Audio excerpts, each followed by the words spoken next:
Bulgarang di mo ni pagsasabatan ni na Interior Secretary Benhur Abalos at Pangulong Godin Jr. sa paggawa ng katiwalian sa bansa.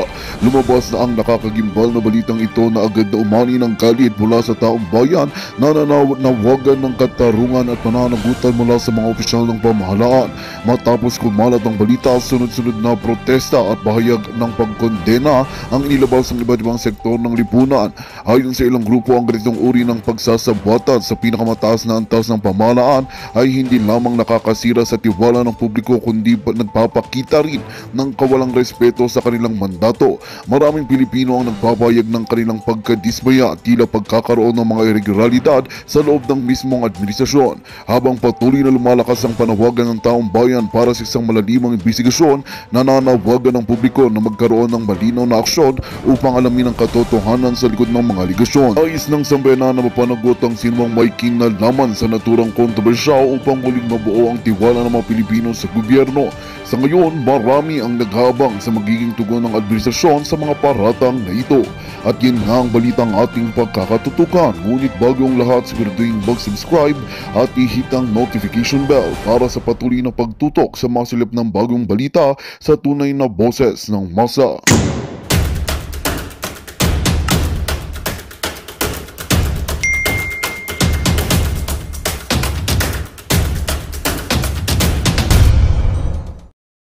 Does not absolve or ipinawalang sala ang kriminal na mga paglapastangan sa batas na ginawa nila Torre.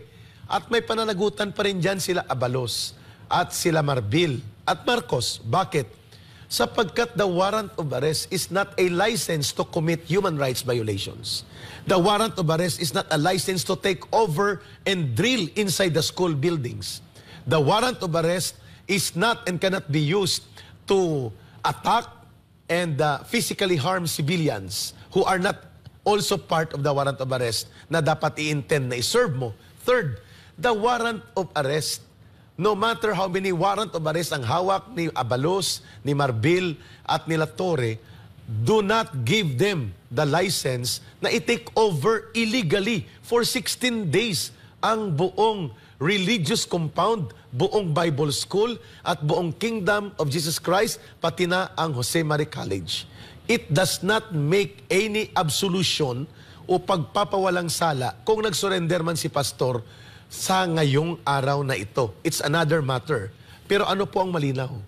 Umiral po kay Pastor Kibuloy ang kanyang sense of moral duty sa kanyang pinamumunuan. That's the way I look at it. Because while Pastor Kibuloy is entitled to exhaust all legal remedies, questionin ang warrant, questionin ang finding ng DOJ na alam natin lutong Macau ito, questionin ang proseso sa pag-serve ng mga court order na ito, it is entitled to Pastor. At please lang i-remind natin si Abalos, si Marbil, si Marcos, at si Torre. Pastor, just like any other accused person in any country na may democratic existing government, kagaya sa Pilipinas, anybody accused is presumed innocent until proven guilty in a trial or evidence are established in court trial na mag-prove na guilty siya. But the way they treated Pastor Kibuloy and other ministers and leaders of KOGC and those who are members and leaders na hindi naman kasama sa warrant of arrest, tinatrato po silang mga kriminal, terorista, at nilabag po at nilapastangan ang kanilang mga karapatan. The main issue here is no longer about kung nag-surrender si pastor o hindi. Hindi po matatabunan ang 16 na araw na nangyaring paglapastangan, paglabag at paggamit ng state terrorism ni Marcos, ni Abalos, ni Torre at ni Marbil. Kahit pa sabihin natin nakakustody ngayon si pastor sa Camp Crame, we will speak out the truth. Yeah, we recognize na pinasalamatan ni Atty. Torion ang role ng PNP as a coordinating agency doon sa naging effort na mag-surrender si pastor and safe and sound siyang madadala at haharapin ang mga kasong ito. But do not please succumb. Huwag po tayong pumayag na lamunin po tayo ng maruruming laro sa propaganda. Natin kahapon. Naka-formation lang sila ka Eric eh. Dahil ang information natin, muli na naman sila magsasagawa ng unleashed search na naman, no? Pero sa nakalipas na mahigit 2 linggo, napatunayan talaga doon, no? Kung gaano kasinungaling itong pambansang pulisya, kahit na yung iba't ibang mga sinasabi nila. Pero bago muna yan, ano mo na masasabi nyo, ka-Eric, doon sa naging pahayag ni Attorney Torion? At least nailinaw po ni Attorney Torion, official na statement po yun because he was there beside Pastor when the documentation of the surrender was released by DILG Secretary Abalos. Sabi ko nga, napilitan lang naman siguro si Secretary Abalos na i-post yun kasi the line of command supervision to the PNP na siyang kumukubkub sa Davao City compound cannot come from the AFP. It can come only from the line of the PNP command. And the supervisor of PNP command for the president is the DILG secretary. 6:45 p.m. Brother Admar, Brother Franco, nakita ko na nag-post siya. So I made some verification kung authentic post. Pero alam ko na hindi sa kanila nag-surrender. Diretso na natin. Hindi sa kanila nag-surrender si Pastor. Sa Armed Forces of the Philippines para straight and forward ang record. Subalit, kailangan din pong i-coordinate sa kanila. Why? Because they are the primary law enforcement agency mandated by law. In order for warrant and court orders to be served, ang unang binababaan po ng order ng korte, PNP. So we understand that. Kaya, in fairness to Secretary Abalos, hindi naman siguro natin maiwasan na ma-associate sa kanya as if sila ang nakakuha. Pero ang i-twist ito mga kababayan at gamitin ito na kwento para i-justify nila na all along nandiyan lang sa compound si Pastor, nahuli siya at siya ay napilitang magpahuli o nahuli dahil nagtatago siya sa loob ng compound at nakubkob na siya. Exactly the way itong si Colonel Jen Fajardo wanted to portray sa media. At maraming kumakalat na report na dapat i-correct. So una, nag-surrender po. At kung may role man ng AFP, may role din ang PNP. Nilinaw po ni Attorney Torion yun. Hindi po sila kailangan magbanggaan. Number 2 point, the surrender of Pastor Kibuloy does not absolve or ipinawalang sala ang kriminal na mga paglapastangan sa batas na ginawa nila Torre. At may pananagutan pa rin dyan sila Abalos at sila Marbil at Marcos. Bakit? Sapagkat the warrant of arrest is not a license to commit human rights violations. The warrant of arrest is not a license to take over and drill inside the school buildings. The warrant of arrest is not and cannot be used to attack and physically harm civilians who are not also part of the warrant of arrest na dapat i-intend na i-serve mo. Third, the warrant of arrest, no matter how many warrant of arrest ang hawak ni Abalos, ni Marbil, at nila Torre, do not give them the license na i-take over illegally for 16 days ang buong religious compound, buong Bible School, at buong Kingdom of Jesus Christ, pati na ang Jose Marie College. It does not make any absolution o pagpapawalang sala kung nag-surrender man si Pastor sa ngayong araw na ito. It's another matter. Pero ano po ang malinaw? Umiral po kay Pastor Kibuloy ang kanyang sense of moral duty sa kanyang pinamumunuan. That's the way I look at it.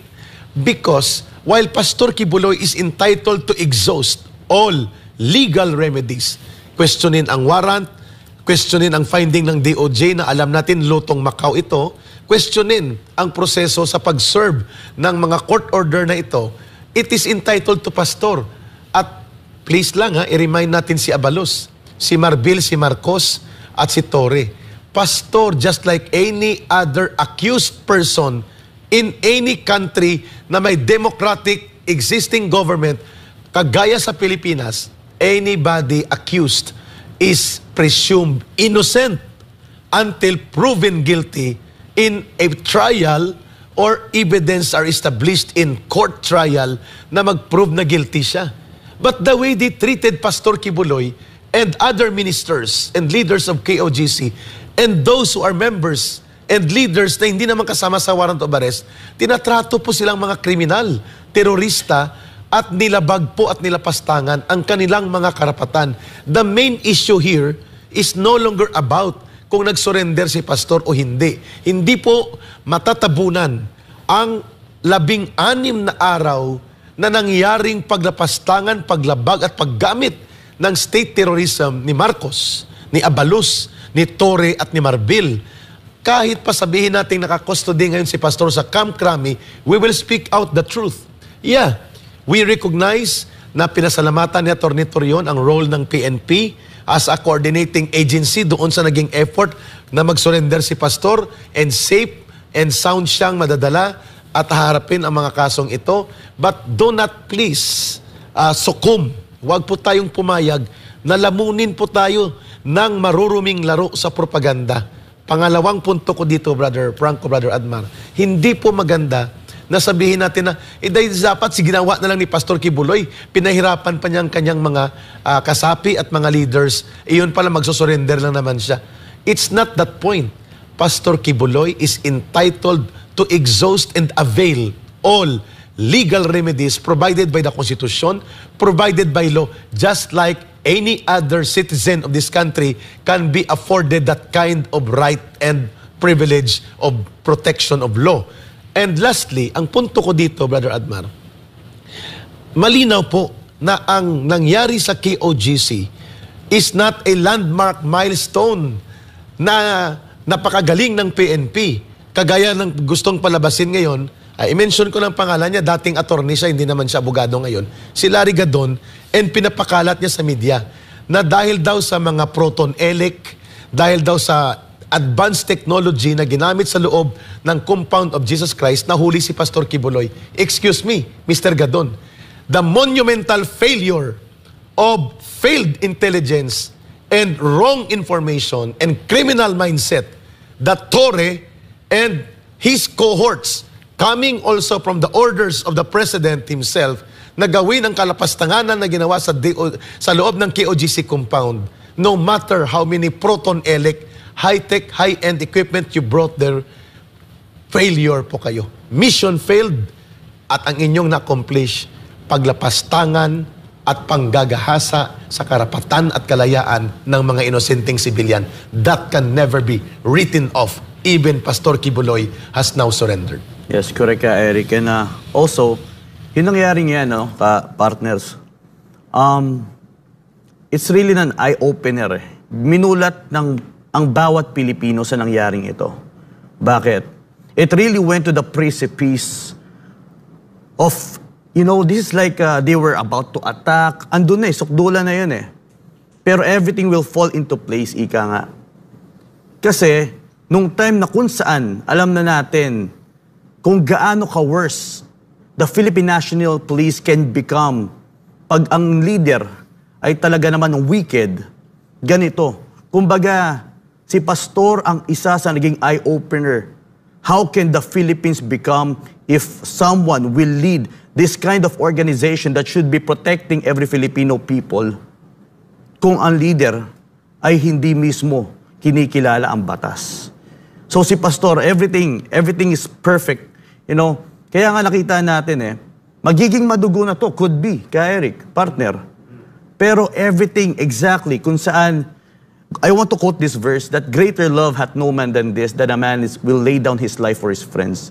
John 15:13. Ito ang pinakitang pag-ibig ni Pastor sa bawat Pilipino, knowing the fact that America is involved, the statement of our beloved pastor, everything before everything happens, nangyayari Alam ni Pastor ang mga posibleng mangyari, pero he chose to surrender for the sake of every kingdom of Jesus Christ, every kingdom citizens, and every Filipino to witness how this government will become if no one will stop this. Tama ka nga, partner Franco, maraming nadiskubre mula sa pinakamataas na opisyal ng bansa hanggang sa pinakamababa. Nakita natin kung gaano sila kasinungaling, no? Correct. Ito pa nga na nakikita na natin yung ebidensya laban doon sa kanilang pagsisinungaling. How much more yung hindi natin nakikita ka, Eric, no? Halimbawa na lang, yung mga nabanggit ni Marcos Jr., na walang baril ni isa, walang tear gas. Available yung yung mga pang-counter doon sa sinasabi niya. Maraming mga videos, maraming mga footages na magpapatunay ng kanyang kasinungalingan. Ito, meron tayong pantapat na ebidensya. Paano na lang kung hindi nakikita? So, nananatili yon na nagawa nga niya na magsinungaling na merong malinaw na ebidensya. How much more yung hindi nakikita ng taong bayan? Hanggang sa pinakamababa, hanggang kay Torre na pinanindigan pa rin niya.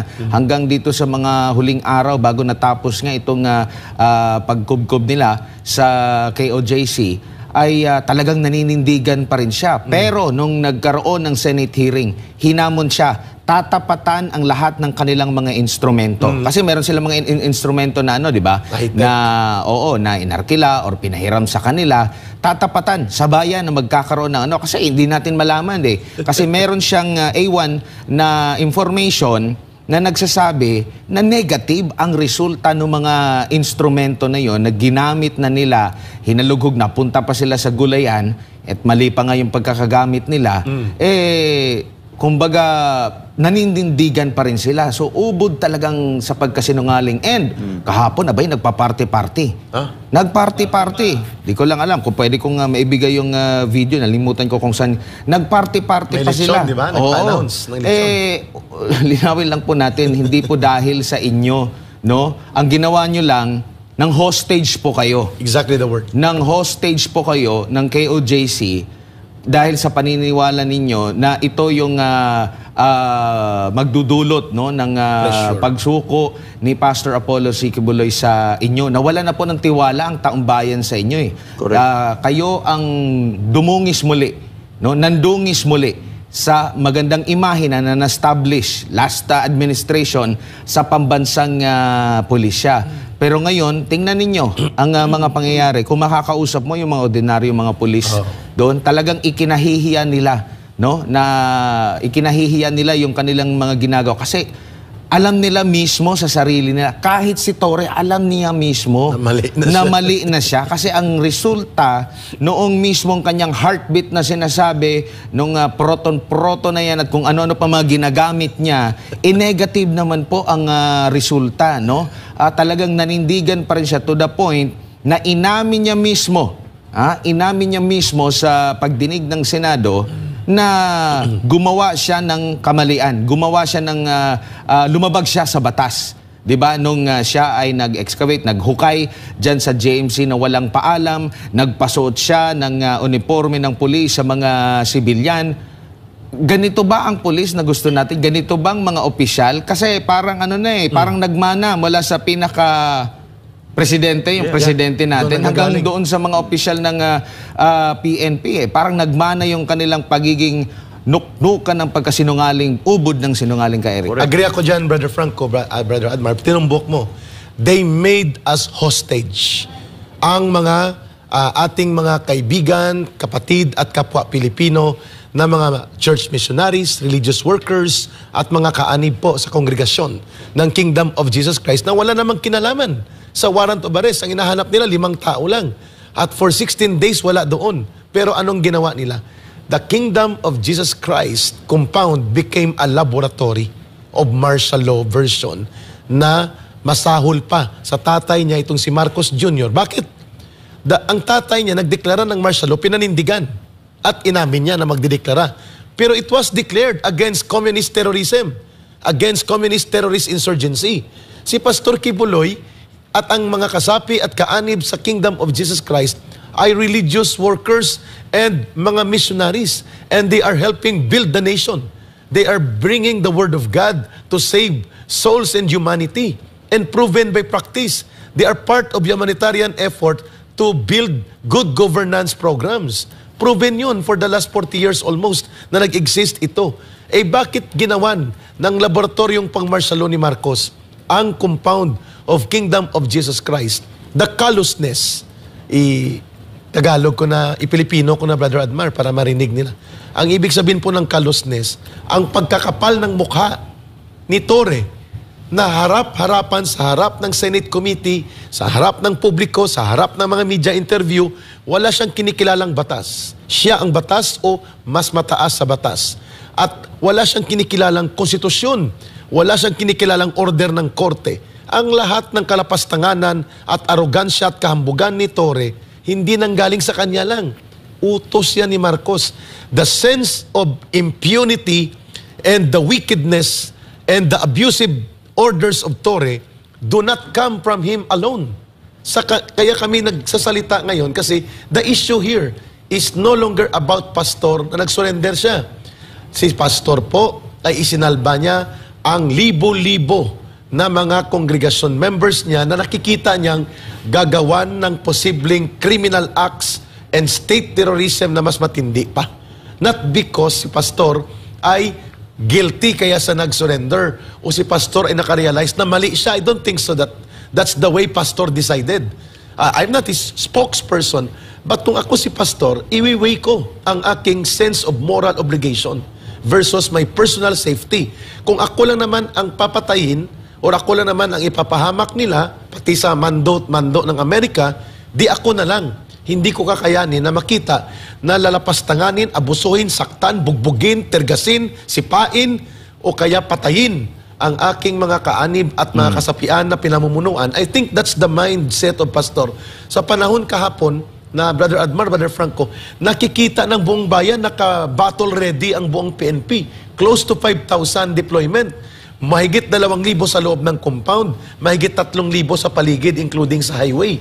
So, ibig sabihin po, the enormity of state power and instruments of coercive apparatus and possibly the use of state-sanctioned terrorism against civilian population members of KOGC is the bigger weight na nagbigay kay pastor ng pressure sa kanyang sarili to do the moral obligation duty niya sa kanyang mga kasapian. Tsaka ka Eric, bigyan natin ng diin na hindi na ito tungkol kay pastor. Yes. Dito sa kanilang ginawa, kung makikita mo yung trend nila, kumbaga binigyan ng pahintulot, 'di ba? Binigyan ng pahintulot mismo ng pinaka-opisyal natin, pinakamataas na opisyal ng bansa. The way sila magsalita, talagang kumpiyansang-kumpiyansa, talagang pinagamit lahat ng mga assets nila, lahat ng mga resources nila, 'di ba? Nabanggit pa nga ni DILG Abalos, no? Chief Abalos,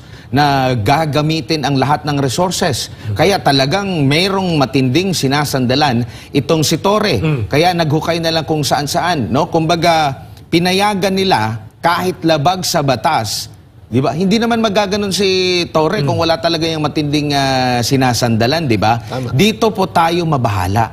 Dahil sila po ay okay sa kanila na gumawa ng mali. Dahil alam nila, no, na ay okay lang yan, kasangga natin ang presidente, o tingnan mo yung presidente, tingnan mo yung DILG chief nasa atin, back up natin yan sila, isama na natin yung DOJ, back up, di ba? Kung maririnig ninyo sa sa hearing, di ba? Hindi malinaw, never ko na narinig yung sa DOJ nung tinanong kung okay ba na magkaroon ng paghuhukay doon. Umiwas na di ba? Umiwas, di ba? Pero doon pa lang sa pag-amin, hindi ko lang alam kaya nga Sinagot ng DOJ doon. Partner, sinagot ng DOJ doon. Yung sinuportahan niya, ang sinabi ni Torre, na continuing yung search. Yun lang yung pinuntuhan niya. Kaya sige, okay lang ipagpatuloy DOJ. Kasi ang alias warrant daw, continuing search. Continuing Pero search. in-overlook niya at iniwasan yung illegal search at illegal na pangungubkob. Hindi niya sinagot yun. Ito yung nakakabahala. Di ba? Ito yung nakakabahala na napakadali sa kanila na lumabag sa batas. Di ba? Hindi naman po si Torre lang yan na Region 11 po yan. Ang nandoon po, merong Region 10, 13, 3, Bar, 3, Central Luzon, meron pang 4A, meron pa yatang taga Visayas ba doon? Kasi may Bagyo SWAT pa. 7, meron pang SWAT. Hindi po kaya yung iutos ni Torre alone lang. Beyond this level. Kasama din po si Marbil talaga dyan. So, ganito po ang klase ng mga opisyal na meron tayo. 'Di ba? Parang kagaya lang yan doon sa nagbigay ng sandamakmak na ayuda sa Davao City, pero ang binaha dito sa Luzon. 'Di ba? Yun ang ano eh, 'di ba? Yun ang ano, pero dito muna tayo sa Ayan. Legal Counsel ng KOJC. Makakasama natin si Attorney Israelito Terion. Attorney, maayong buntag, Admar Vilando, kauban si Ka Eric and Franco Baranda. Morning, Hello, Attorney. good morning. Magandang umaga po. Magandang umaga sa lahat ng nanonood at nagmamasid ng SMNI. This is my first ever interview since yesterday. Yes, Attorney, direkta na po kami sa inyo. Once and for all, nakikinig ang sambayan ng Pilipino, hindi lamang dito sa Pilipinas na mga kababayan natin, buong mundo nakatunghay at nakamasid po sa update na ito. What's the real score for having Pastor Kibuloy came out at ano ba, surrender, huli, at anong tamang kwento as the lawyer beside him when the news broke out yesterday? Go ahead po, Attorney Torion.